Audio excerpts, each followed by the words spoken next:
नमस्कार, स्वागत है आप सभी का IB स्टार न्यूज में और मैं हूं आपके साथ जुबैर चौधरी। वक्त तो चला आपका राज्य आपकी खबरों का, जहां सबसे पहले बात करेंगे हरियाणा की।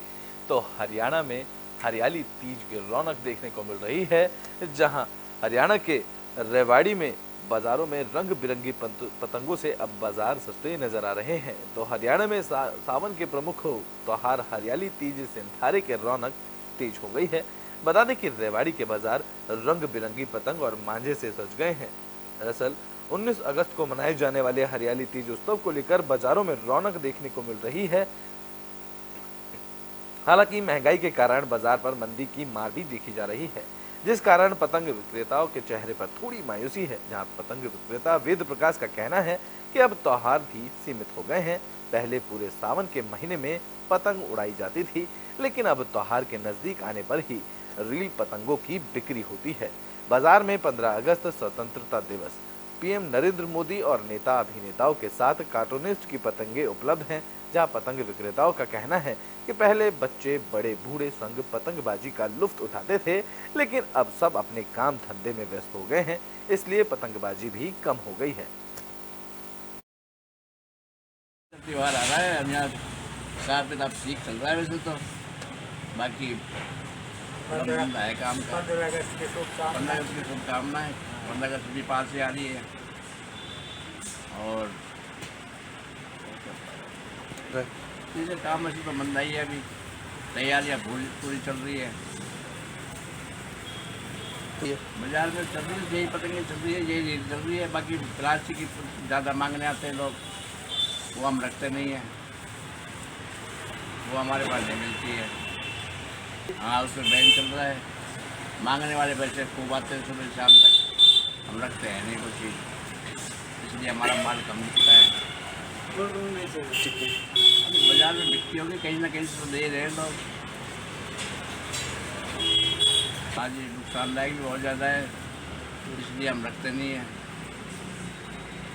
ये छपी हुई है, मोदी की है, झंडे की है, तिरंगा झंडा है, मोदी की है। और तो बुलेटिन में बात कर लेते हैं टीकमगढ़ की, जहां वी क्लब ने आसरा गौ सेवा को दवाइयां दी हैं। तो टीकमगढ़ में वी क्लब की तरफ से शहर में स्थित आसरा गौ सेवा संस्थान को गौ माताओं की सेवा के लिए दवाइयां भेंट की गईं। दरअसल आसरा गौ सेवा में हादसों का शिकार हुई गौ माताओं की देखभाल की जाती है, साथ ही गौ माताओं के खाने पीने का पूरा ध्यान रखा जाता है। बता दें कि टीकमगढ़ में वी क्लब के सदस्य अपूर्वा त्रिपाठी की तरफ से भेंट कार्यक्रम का आयोजन किया गया। इस दौरान हादसों का शिकार हुई गौ माताओं के देखभाल के लिए दवाइयों के साथ साथ इंजेक्शन, बोतल, पट्टी, मरहम उपलब्ध कराए गए।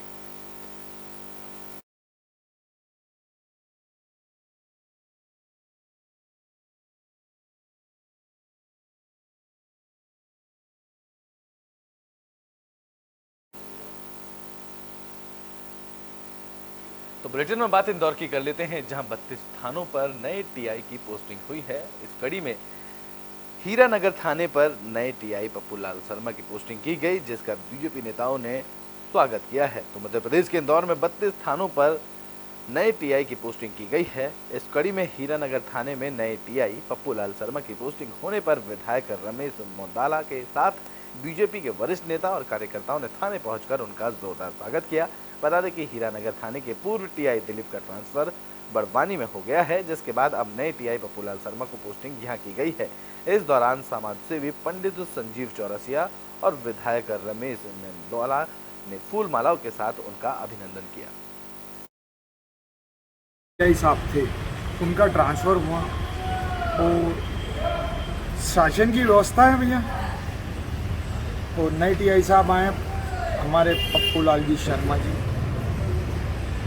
तो हमको ऐसी उम्मीद है कि शांति व्यवस्था कायम रहे, इसलिए हम सब हमारे सुकलिया के और मेरे जितने भी मित्र लोग हैं आज स्वागत करने आए। जैन समाज के लोग हैं, मेरे समाज चौरसिया समाज के लोग हैं, और इसी उम्मीद में आए हैं कि कम से कम हमारे क्षेत्र में कोई गुंडागिर्दी नहीं रहे और आम जनता को कोई परेशानी नहीं हो।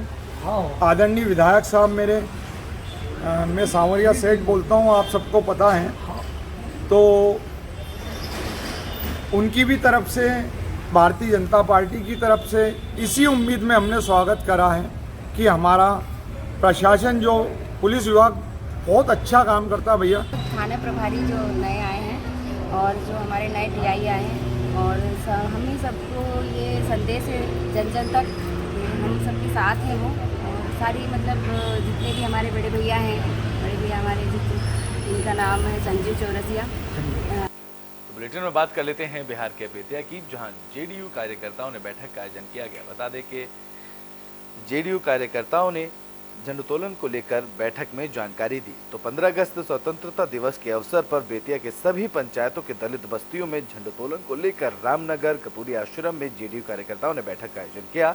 इस बैठक का आयोजन अध्यक्ष संजय मिश्रा की अध्यक्षता में किया गया। बता दें कि बैठक में रामनगर विधानसभा प्रभारी राजेश तिवारी ने क्षेत्र के चिन्हित दलित बस्तियों में झंडोत्तोलन कराने की जानकारी दी।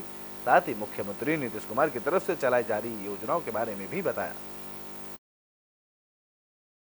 15 अगस्त झंडोत्तोलन को लेकर जो कार्यक्रम बैठक किया गया, आप लोगों के द्वारा क्या क्या निर्देश दिया गया?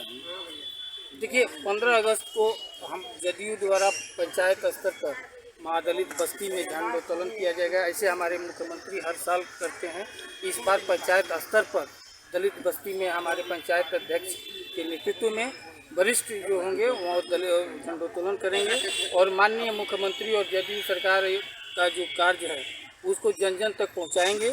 यही हम इसी मिशन को लेकर के आज रामनगर प्रखंड का जो है बैठक था, ठीक है, जो संजय मिश्रा जी के अध्यक्षता में हुआ।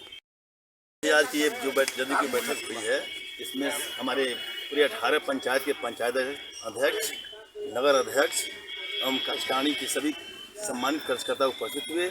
इसमें प्रदेश के निर्देशानुसार और माननीय मुख्यमंत्री जी के निर्देशानुसार पूरे पंचायत में दलित महादलित बस्ती में स्वतंत्रता दिवस के पूर्व झंडोत्तोलन किया जाएगा, जिसमें वहाँ के जो सबसे वरिष्ठ आदमी होगा उसे झंडोत्तोलन कराया जाएगा। इसी के क्रम में हमारे विधानसभा प्रभारी श्री राजेश तिवारी जी यहाँ आए हुए थे। चंद्र बैठा, पलक भारती, लालबाबू पटेल जी जो वरिष्ठ कार्यकर्ता हैं, नगर अध्यक्ष अजय जी हैं, और सभी ने निर्णय लिया कि 15 अगस्त को पूरे जोर शोर से स्वतंत्रता दिवस का अवसर। तो बुलेटिन में बात कर लेते हैं बिहार के मोतिहारी की, जहां डीएम और एसपी ने मिलकर तटबंधों का संयुक्त निरीक्षण किया है। तो बिहार के मोतिहारी में पूर्व चंपारण जिलाधिकारी और पुलिस अधीक्षक की तरफ से तटबंधों का संयुक्त निरीक्षण किया गया। बता दें कि बाढ़ नियंत्रण के लिए समग्रापुर के मंगलापुर ढाला तटबंध सुरक्षा को लेकर डीएम सौरभ जोरवाल और एसपी की तरफ से निरीक्षण किया गया। इस दौरान उन्होंने अधिकारियों को और स्थानीय जनप्रतिनिधियों को जरूरी दिशा निर्देश दिए। साथ ही अंचलाधिकारियों को नाव की व्यवस्था सुनिश्चित करने के निर्देश दिए।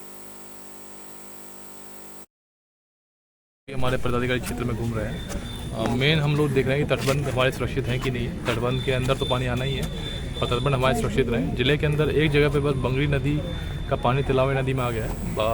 एक छोटा सा तटबंध था हमारा बीच। तो बुलेटिन में बात कर लेते हैं हरियाणा के रोहतक की, जहां सनसनीखेज मामला सामने आया है। यहां एक नाबालिग का पहले अपहरण किया गया, फिर उसके साथ सामूहिक गैंगरेप भी किया गया। तो हरियाणा के रोहतक में 10वीं कक्षा की नाबालिग छात्रा से गैंगरेप का सनसनीखेज मामला सामने आया है। 14 साल की नाबालिग की लड़की स्कूल जा रही थी, तभी रास्ते में कार सवार युवकों ने उसका अपहरण कर लिया। उसके बाद आरोपी नाबालिग को होटल लेकर पहुंचे, जहां होटल संचालक समेत 4 आरोपियों पर नाबालिग से दुष्कर्म करने का आरोप है। बता दें कि गैंगरेप पीड़ित लड़की की हालत नाजुक बताई जा रही है, जहां इससे पहले उसे रोहतक के सिविल अस्पताल में भर्ती कराया गया, तो वहीं हालत गंभीर देखते हुए उसे निजी अस्पताल में रेफर कर दिया गया। इस दौरान परिजनों ने आरोप लगाया है कि इस मामले में एक बड़े नेता की गाड़ी का भी इस्तेमाल किया गया है। इसमें होटल संचालक की भी भूमिका बताई जा रही है। तो वहीं पुलिस ने इस मामले में 3 आरोपियों को गिरफ्तार कर लिया है, जबकि एक आरोपी अभी भी फरार बताया जा रहा है, जिसकी पुलिस तलाश कर रही है। सिविल हॉस्पिटल से लामा लेने के बाद यहाँ पे एडमिट हुई है पेशेंट, और हम उसको गहनता से देख रहे हैं। मानसिक रूप से बच्ची काफ़ी टूट चुकी है, बार बार रो रही है, करा रही है, और निश्चित तौर पर एक बहुत बड़ा मेंटल ट्रॉमा हुआ है। उसका परिवार भी बार बार, उसकी माँ भी रो रही है, उसके भाई बंधु भी रो रहे हैं, और इस तरह की सामाजिक घटनाएं नहीं होनी चाहिए। इलाज से संबंधित जो कार्रवाइयाँ हैं वो फॉर्मेलिटीज़ पूरी कर ली गई हैं। इसकी वजह यह है कि जो घटना हुई उसके बाद पुलिस प्रशासन ने खुद उस लड़की को वहाँ सिविल हॉस्पिटल, क्योंकि वहाँ पे कोई भी जैसे चेकअप होता है या डॉक्टरी होती है वो सिविल हॉस्पिटल में लेके जाते हो, वहाँ से हुई।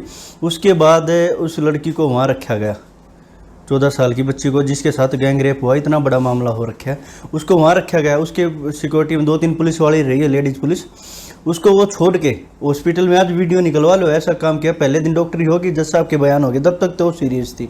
ऐसा है जी, 10/8/23 को हमारे को सूचना मिली थी कि सदर थाना क्षेत्र रोहतक में एक व्यक्ति है, उसकी लड़की जो नाबालिग थी, जिन्हें शिकायत दी कि भाई मेरी लड़की का अपहरण करके उसके साथ बलात्कार किया गया है। जिस सूचना पर अलग अलग धाराओं में अपहरण, रेप और पोस्को एक्ट में मुकदमा दर्ज किया गया और प्रारंभिक जांच में सामने आया कि ये लड़की अपने घर से सुबह करीब 7:30 बजे स्कूल के लिए निकली थी। उसके बाद इसके पिता को सूचना मिली कि मेरी बेटी का गांव के बस अड्डा से ही। तो ब्रिटेन में बिहार के बेतिया की जहां झोला छाप डॉक्टर की वजह से महिला की मौत का मामला सामने आया है, जिसके बाद पीड़ित परिजनों ने झोला छाप क्लिनिक पर कार्रवाई करने की मांग की है। तो बिहार के बेतिया में झोला छाप डॉक्टर की वजह से महिला की मौत का मामला सामने आया। बता दें कि रामनगर दुर्गानगर में ऑपरेशन के दौरान महिला की मौत हो गई, जिसके बाद महिला के परिजनों ने क्लिनिक पर लापरवाही का आरोप लगाया। इस दौरान परिजनों ने बताया कि नॉर्मल डिलीवरी के नाम पर दुर्गानगर के लाल बाबू गिरी के में महिला को भर्ती कराया गया था, जहां ऑपरेशन को लेकर 40,000 रुपए की मांग की गई, जिसके बाद महिला की मौत हो गई। दरअसल बेतिया झोला छाप डॉक्टरों का धंधा धड़ल्ले से बेखौफ चल रहा है और स्वास्थ्य विभाग की तरफ से इस दौरान कोई भी कार्रवाई नहीं की जा रही है, जिसको लेकर परेशानियों का सामना ग्रामीणों को करना पड़ रहा है।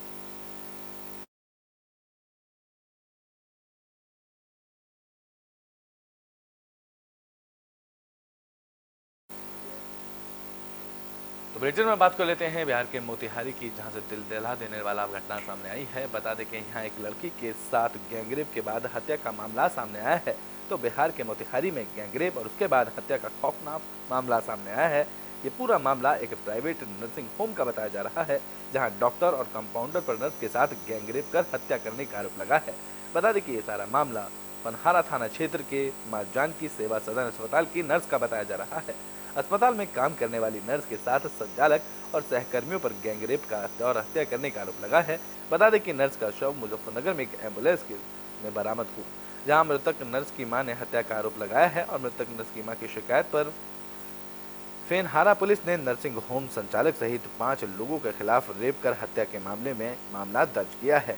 जहां मृतक की मां ने पुलिस की शिकायत में बताया है कि उसकी बेटी 2 दिन पहले ड्यूटी पर गई थी, लेकिन वो काम खत्म होने के बाद घर पर नहीं लौटी। पुलिस ने इस मामले में एक आरोपी को गिरफ्तार भी कर लिया है और पुलिस इस मामले में आगे की जांच में जुट गई है। दिनांक 10 अगस्त को फेनहारा थाना अंतर्गत एक सूचना प्राप्त हुई कि 30 वर्षीय युवती गायब है। इस संबंध में एक टीम का गठन किया गया एसडीपी पकड़ीदार के नेतृत्व में। टीम द्वारा गुप्त सूचना के आधार पर एवं तकनीकी अनुसंधान के बाद अपहरिता का शव बरामद किया गया है एम्बुलेंस से और त्वरित कार्रवाई करते हुए एक अभियुक्त को गिरफ्तार किया गया है। इस संबंध में टीम सक्रिय है और लगातार छापेमारी कर रही है और अभियुक्त। ब्रिटेन में बात रतलाम की कर लेते हैं, जहां पुलिस को बड़ी कामयाबी हाथ लगी है। पुलिस ने ब्राउन शुगर की तस्करी करने वाले एक आरोपी को गिरफ्तार कर लिया है। तो रतलाम में पुलिस को बड़ी सफलता हाथ लगी, जहां पुलिस ने चप्पल में छुपाकर ब्राउन शुगर तस्करी करने वाले आरोपी को गिरफ्तार किया। दरअसल राजस्थान जिले के प्रतापगढ़ जिले में मादक पदार्थ की तस्करी रतलाम से होकर उज्जैन, इंदौर और बाकी जिलों में की जा रही है। तस्करी करने वाले नए नए तरीके से मादक पदार्थ छिपाकर ले जा रहे हैं। पहले बैग, झोले, अटैची और दूसरे माध्यमों में छिपाकर तस्करी की जाती थी, लेकिन अब चप्पलों में छिपाकर ब्राउन शुगर की तस्करी की जा रही है। रतलाम में स्टेशन रोड पुलिस ने इंदौर में रह रहे शिवपुरी के एक युवक को चप्पल में छिपाकर ब्राउन शुगर ले जाते गिरफ्तार किया। उसके कब्जे से 22 ग्राम ब्राउन शुगर बरामद की गई है।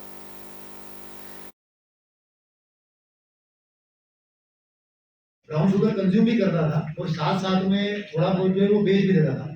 ये व्यक्ति जो है ये शिवपुरी का ओरिजिनल रहने वाला है। 35 एकड़ जमीन है, 35 एकड़ के आसपास इसकी 45 एकड़ के आसपास इसकी जमीन है और खेती जो है वो अच्छी खासी होती है। और उसका जो पैसा है, मतलब ये लगभग 22 हज़ार की कीमत की ब्राउन शुगर लेके आया। साथ साथ में जिस तरीके से अगर बात करते हैं तो पावर और चलन करके कुछ है, तो वो मिक्स कर लेता है और मिक्स करने के बाद में उसको कुछ पैमाने में बेच भी देता है और बाकी कंज्यूम कर लेता है। ब्राउन शुगर कंज्यूम भी करता था और साथ। तो बुलेटिन के आखिरी में बात कन्नौज की कर लेते हैं, जहां कुएं में डूबने से एक युवक की मौत का मामला सामने आया है।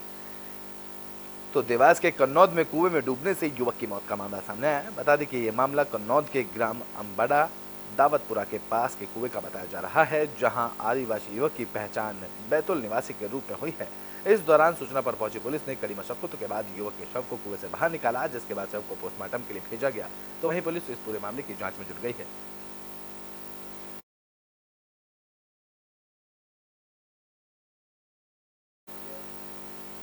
आपका राज्य आपकी खबरों में भी के लिए बस इतना ही। देश और दुनिया की तमाम खबरों के लिए देखते रहें एबी स्टार।